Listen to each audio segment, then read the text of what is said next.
Alrighty, hello everybody, my name is Verve, and welcome to the October 17th, 2022's edition of the Bullshit Podcast. Now, there's going to be two things that I want to point out at the beginning of this episode of the podcast. Number one, you will see my PNG down in the bottom right corner. That is not me actively right now. As you can see, the mouth is stuck open. That is the footage in the background because I genuinely forgot to record specific footage for this. Like, I forgot to hop into Forza and record for like an hour. So, yeah. That's not me talking now, that's the footage. Second thing that's going to be different. This is going to be the first edition of the Bullshit Podcast that I'm actually going to look at chat while we're doing it. And see how that goes. Because I don't have a guest. And I don't have a lot of topics. Well, actually, how many do I have? I have 9, so about a normal amount of topics, but we're going to look at chat, see how that goes. More than likely, the gameplay will loop because it's only like 32 minutes, so just keep in mind that it will loop, but obviously the gameplay in the background is not the point of these podcasts, right? Okay. Also, for any of the people watching this podcast now, while it's live, and you're part of the group that watches Bleach after the podcast is over, I'm going to do an @here ping in the watching channel text when we're going to do that. But without further ado, let's get into the podcast. I never started the gameplay, so maybe the gameplay will actually last the entire podcast. Who knows? So, we're going to get into our first topic for the 17th today. It is just me. It is just me in the podcast today is what I'm trying to say. But I will be paying attention to the chat. So, Lady Mad About Money Game Suffers is the title I got out of vaguely for 2 seconds reading. So, the original story has a trigger warning. The following article contains mentions of depression and suicide. So, if you're sensitive to that sort of thing, I'll try to skip over them. One of Bayonetta's 3's most head-scratching elements is Platinum's decision to switch Bayonetta's voice acting from Helena Taylor to Jennifer Hale. Taylor played the Umbra Witch in the first 2 games, but Platinum explained in her cover story that she wouldn't reprise the role due to, quote-unquote, various overlapping circumstances. Taylor had been largely quiet on the issue, presumably to a non-disclosure agreement, but has broken her silence with a fiery message claiming, quote-unquote, immoral compensation from Platinum as the sole resort of her recast. In a Twitter thread, Taylor shared a 3-part video message where she explains how things fell apart between herself and Platinum. She says that when Bayonetta 3 was in development, she required to re-audition for the role, which is standard practice since a performer's voice can change as they age. Taylor states she passed with quote-unquote flying colors, to which Platinum presented her with what she describes as a quote-unquote insulting offer. Taylor says she then wrote Platinum co-founder and Bayonetta 3 supervising director Hideki Kamiya directly to demand quote-unquote what I'm worth. She claims Kamiya replied by expressing his value for her talent and her popularity with the fanbase. Platinum then offered her a $4,000 flat rate for her entire voiceover job. Wow. So they basically lowballed her on the price. I'm not going to read anymore because I don't want to get into that other kind of stuff that they were talking about at the top. But basically she got stiffed for a lower amount of money.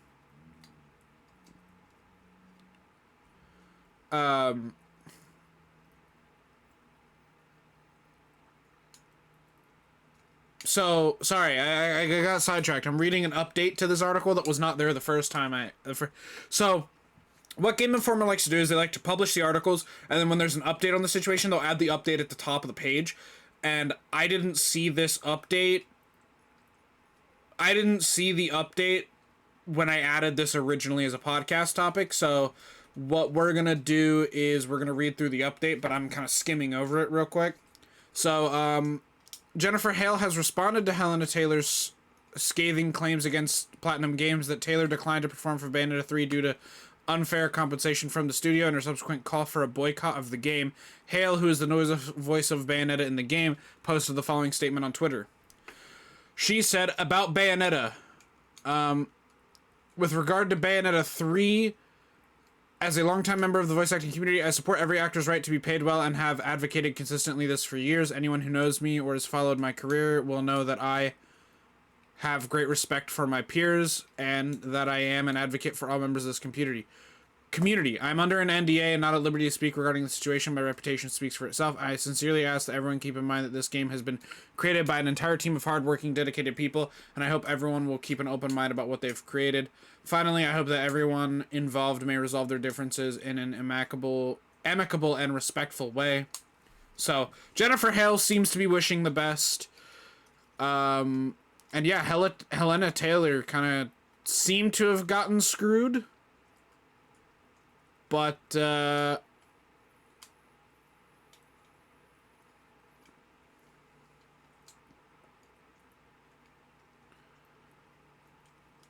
and Taylor was taking it with stride too. She was saying that she hopes that you know, Hale does a good job. But yeah.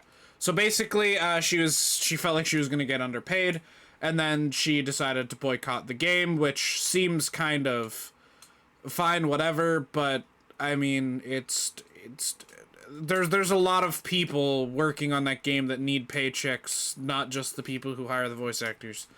So that's unfortunate that it would have to result to that. But anyway, moving on to a less intense. I wanted to get the most intense topic out of the way first. There's a article here about the new Dead Space remaster features. Interestingly enough. So, we got a new extended Dead Space gameplay walkthrough, runs down the remake's new features. We're not going to watch it, but I will talk about it here with what the article says.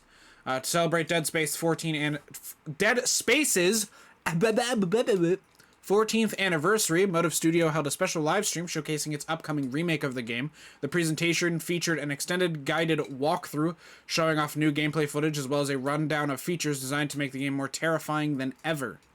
The video's side-by-side comparisons illustrate the major differences between the original and the remake. One big change is that the Ishimura is now a seamless, interconnected ship that players can explore more freely. For example, using Isaac's rocket thrusters to soar through areas you could only walk through before, a new system called the Intensity Spawn Director remixes necromorph spawn points, ensuring they'll ambush veteran players in unexpected ways, and sometimes in even greater numbers. Dead Space also features improved necromorph dismemberment, new side quests designed to flesh out the supporting cast, new alternate fire modes for weapons, new puzzles, and more. And Dead Space launches on January 27th for PS5, Xbox X and S, and PC. So there you go. There's a new Dead Space remaster. Hello, Lim. Welcome. I'm actually reading chat for this episode of the podcast, so we'll see how that goes. But how you doing, Lim? How you doing? This will be a bit of a shorter podcast episode, because there's stuff I want to do later on with streaming that I want to stream later in the day. So we're kicking out the after show so that I can go watch Bleach with the homies. And then after we watch Bleach and probably talk about it for a little bit, then I'm probably going to live stream again and go live with some 5M. Because I don't know why, but I've been bitten by the 5M bug again. I want to go roleplay. But yeah, so new Dead Space. Looks like there's going to be new side quests, new, like, spawning AI and shit, that kind of stuff, which seems pretty fucking cool. It says, again, a new dismemberment. I'm interested to see if they kept the stomp in.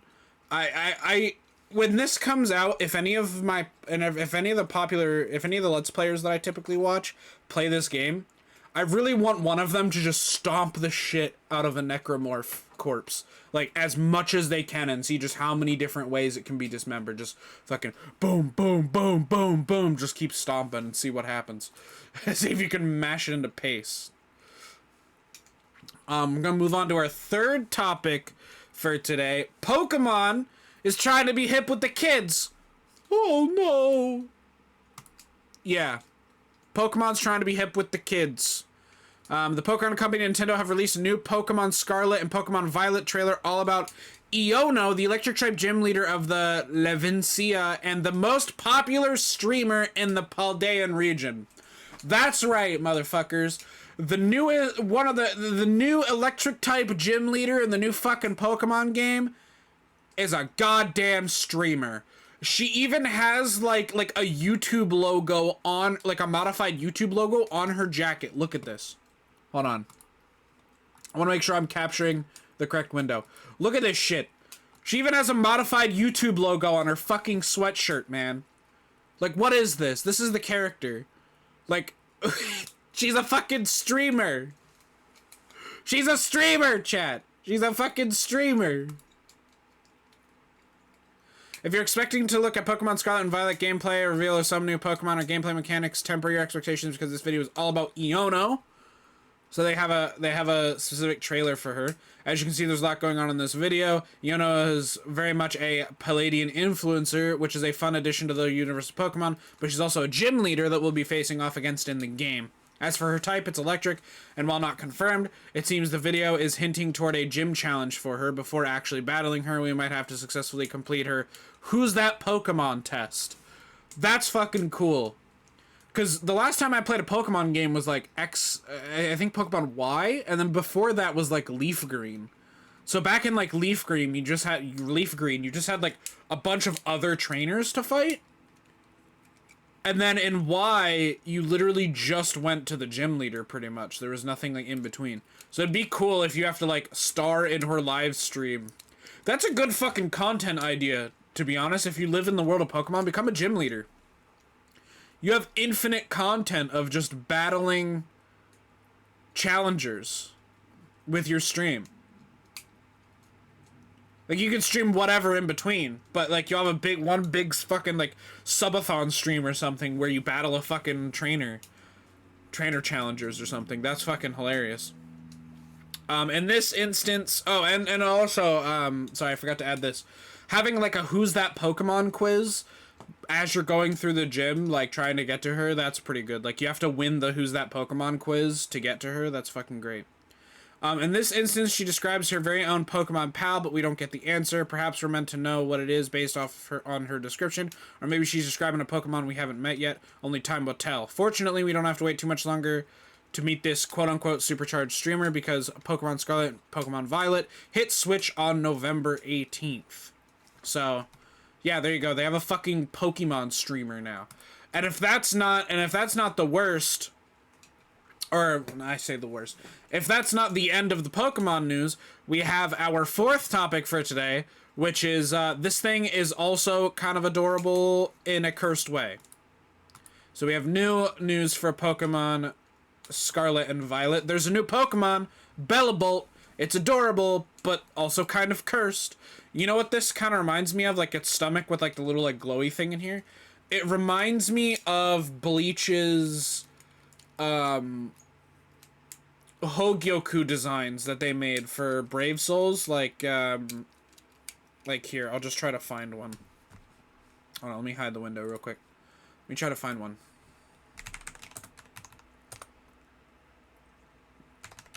Ukiora, Hogyoku. Here we go.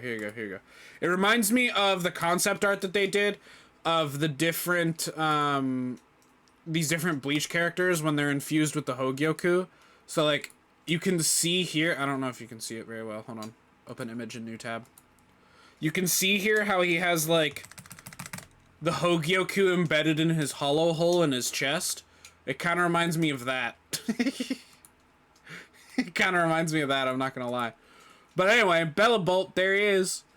In a new trailer, the Pokemon Company and Nintendo unveiled the mystery Pokemon teased in an earlier video this week. Their name is Bellibolt, and they're the signature partner of Iono, the newest gym leader from Pokemon Scarlet and Violet. In Wednesday's initial video, Iono introduced herself not only as a gym leader, but also a streamer. She then asked her fictional followers to guess what her mystery partner Pokemon was based on a handful of details, including its type, the placement of its eyes, and the fact that it's quote-unquote so cute. If you had terrible guessing, don't feel bad. Today, we have learned the new partner is a new Pokemon altogether. Nintendo and the Pokemon Company released a series of follow-up tweets giving us new information about Bellibolt.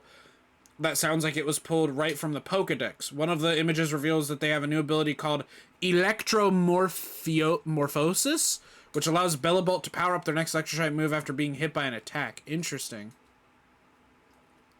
So this is, so Nintendo of America posted, say hello to the new Elefrog Pokemon Bellabolt.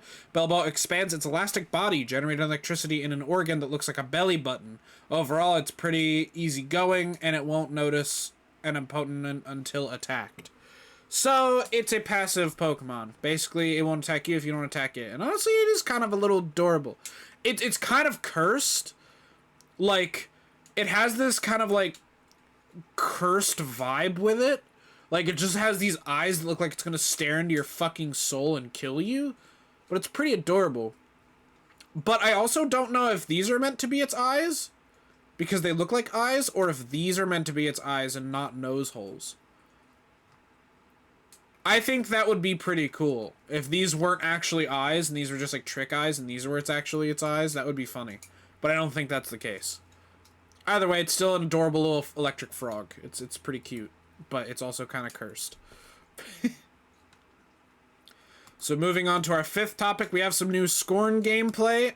As I had covered before, there is a game called Scorn, which is kind of like a very visceral, like gross Doom. So yeah, there's basically just a new gameplay trailer. We're not gonna watch it, especially since it's fucking gory as shit, I would imagine. I didn't skim over it, but this game is pretty fucking deplorably, like... Oh, okay, so it's just them... So it's just a couple of devs talking as they're playing the game. Yeah, no, it's a gross fucking game. You literally, you're shot, like, for example, the gun that they have in all these trailers is literally like a living thing that you tear in half and replace its organs with new organs, then you put it back together. It's fucking gross. The article just talks about how they're just playing and discussing the... They're basically... So it says the two discuss the game's narrative or lack thereof, how Scorn works as a puzzle game, and ultimately whether or not it's a game with the two plan to continue playing. So basically, it doesn't really have a plot. It's just basically a puzzle game. It's supposed to be like a first-person, more of like a puzzle game. It looks interesting. I probably won't play it just because it looks like absolutely disgusting as shit. I don't even think Gears of War achieved this level of disgusting with their games, to be honest. Yeah, it's just kind of a gross game, I'm not gonna lie. I'm gonna move on. I don't like looking at those images anymore. Ladies and gentlemen, the time has come. The second one is coming now. Marvel's Spider-Man Miles Morales is making its way to Steam in the Epic Games Store next month. On November 18th, you can swing through Harlem as Miles from the comfort of your PC desktop. Set 1 year after the events of Marvel's Spider-Man, the story follows Miles as he battles the Roxxon Corporation and the mysterious Tinkerer.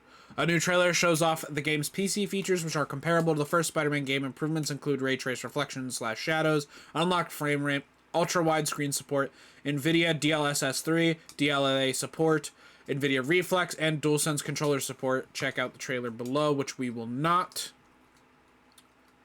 We scored Miles Morales a 9 out of 10 when it was released in November 2020. Former editor Ryan Rayner wrote this in his review that for a second act, Marvel's Spider-Man Miles Morales satisfies taking to the web line and soaring across a wintry New York skyline is every bit enthralling as it was before, and Miles develops into a fantastic hero.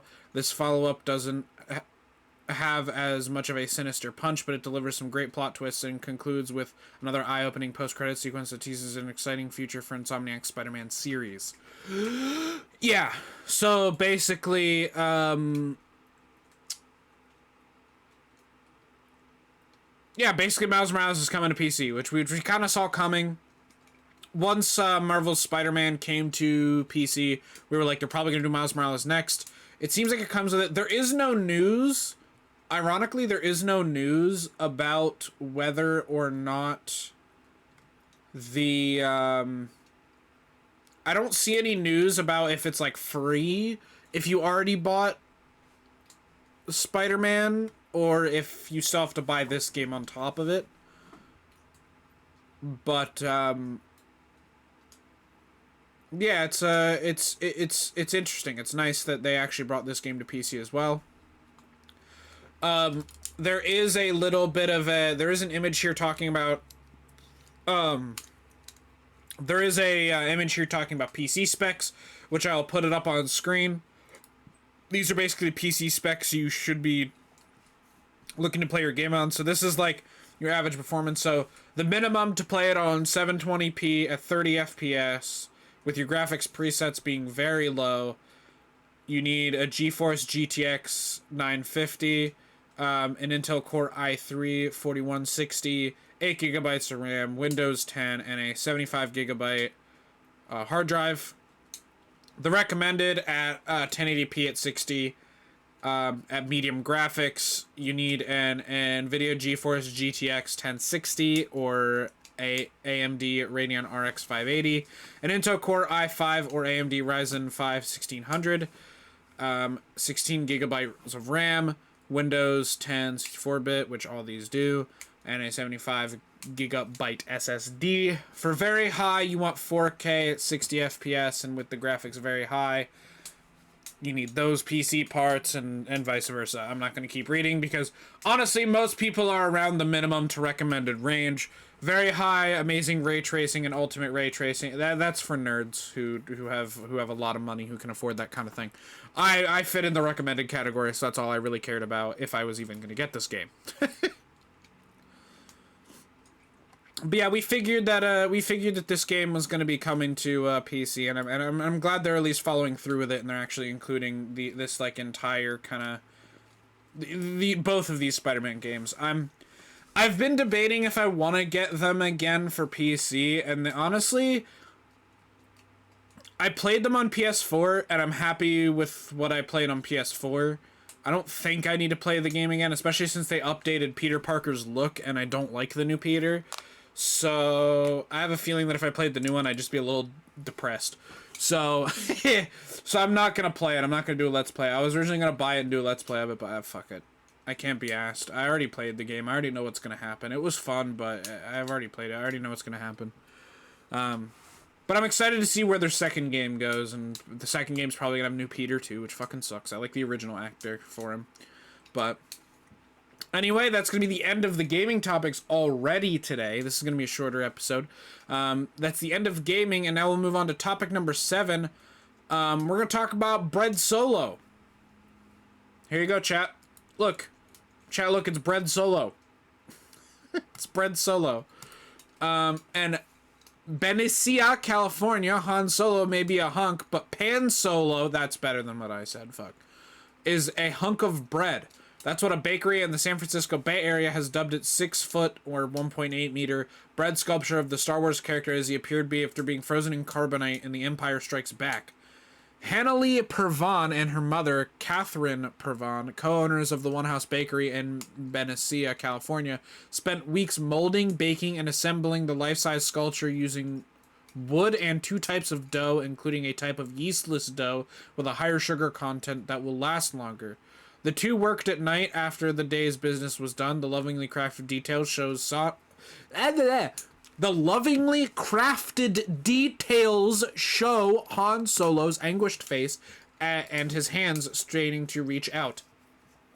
Hannalee said she might have gotten a bit obsessed. Quote, "Mom made me leave it because I was obsessing over the lips," end quote, Hannalee Pervan told New York Times. Quote, "She was like, you need to walk away," end quote. Creating Pan Solo was particularly meaningful, she told the paper, because she contracted COVID-19 in January 2021 and lost much of her senses of smell and taste. Quote, "So to find joy in a different part of food is really important," end quote, she said. The sculpture is now on display outside of the bakery, located about half an hour's drive north of San Francisco. So if you live in the San Francisco area, you can go see Bread Solo. It's Han Solo frozen in carbonite, but made out of bread. Looks kind of like I wouldn't have guessed that that's bread. It just kind of looks like... It just kind of looks like clay. Like a khaki-colored clay. Doesn't really look like bread, but... Hey, you know what? If it's bread, it's bread. If it works, it works. Alright, and moving on to our second to last topic, the 8th topic of today. This is almost as heavy as your mom, chat. This is almost as heavy as your mom. In Half Moon Bay, California. Damn, we're doubling up on the fucking California, we're doubling up on the fucking California topics. A horticulture teacher from Minnesota set a new U.S. record Monday for the heaviest pumpkin after raising a giant gourd weighing 2,560 pounds. Holy moly, chat, look at your mom. Holy shit. Look at all that ass. Travis Gienger of Anoka, Minnesota, set the new record and won an annual pumpkin weighing contest in Northern California. Quote, Minnesota has a great mid-year, but our spring in our parts is really, really tough, so do it in Minnesota, it just shouldn't happen, end quote, Geiger says. Quote, it's like winning the Tour de France on a big wheel, you know, but you can only hope, but it worked, end quote. That would effectively contain Han Solo. That would more effectively, yeah. Geiger drove the gargantuan gourd for 35 hours to see his hard work pay off at the 49th World Championship Pumpkin Weigh-Off in Half Moon Bay, south of San Francisco. Quote, you think driving in a snowstorm is bad? Try driving one of these things, end quote, he said. Geiger, who also won the same contest in Northern California in 2020, broke a record set last week in New York where a grower raised a massive pumpkin weighing 2,554 pounds. A grower in Italy holds the world record for the heaviest pumpkin. He grew a 2,702 pound squash in 2021, according to Guinness World Records. So there you go. Copo. Apparently Italy holds the world record. Your mom holds the world record, Copo, at 2,702 pounds. Damn. I want to see Copo's mom. Hold on. Let's look it up. Let's look it up. World's heaviest pumpkin.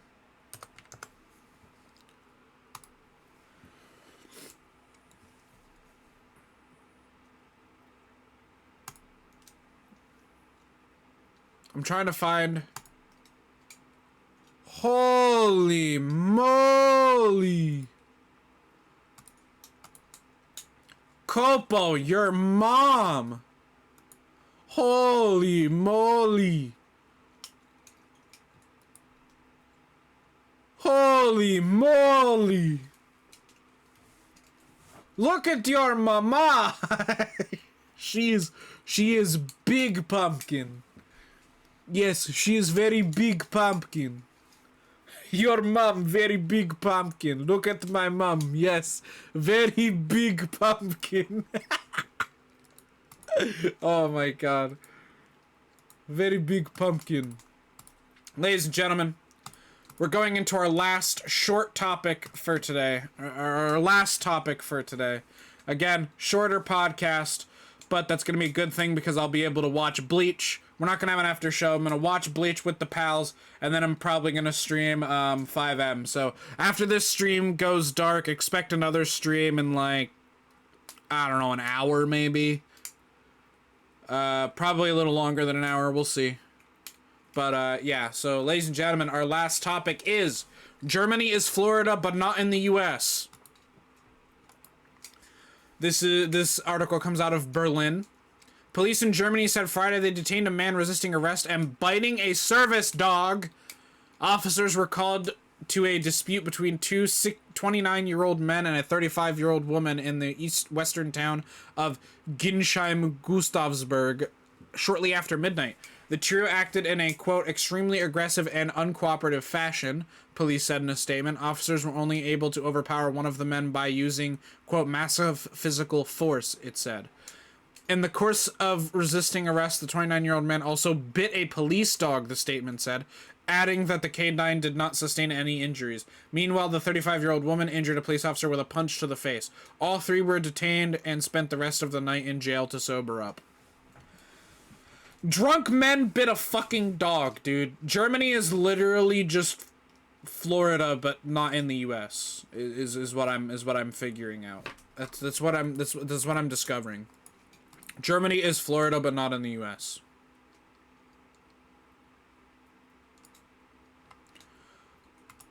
So no one won? I don't know, Luke. Find out in RP. No. No, he yeah, I don't know. It seems like the police won. That's the moral of the story. They fought the law and the law won. They bit the police dog, and the police dog wasn't injured, luckily, but yeah, some dude bit a police dog, and then a woman punched a cop in the face, and then they all got arrested and detained for overnight holding because they were too fucking drunk. But anyways, that's gonna do it for this week's episode of the Bullshit Podcast. I realized that I never read off who won. What do you mean? The police won. What do you mean, man? The police won. The police won. The police won.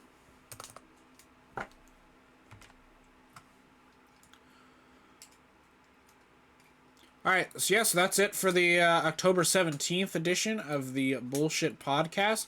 I do realize that I forgot to do October's new games at the beginning of the month for the first one for October. So what I think I'm going to try to do is for next month, so the next podcast on October 31st, not the next one, so not the 24th one, but the one after that on the 31st, I'm gonna have, that's gonna be the day that I do not only October's new games that had come out the last month because I forgot about it, but then also November's new games as well. So I'm gonna talk about and kind of read off the new games coming up for both those months since I forgot about October's back on October 3rd. Back on October 3rd's podcast, I forgot to read off the new games for the month. So that being said, I hope you guys enjoyed the podcast. Thank you all so much for watching. It is actually, not only am I ending the podcast right now, but I'm also ending the stream now. I'm going to go watch Bleach with the boys, and then after I watch Bleach with the boys, then I will be live later on with some 5M, so that'll make up for the after show. So thank you guys so much for watching. I appreciate it, and I'll see you in the next one. Bye-bye!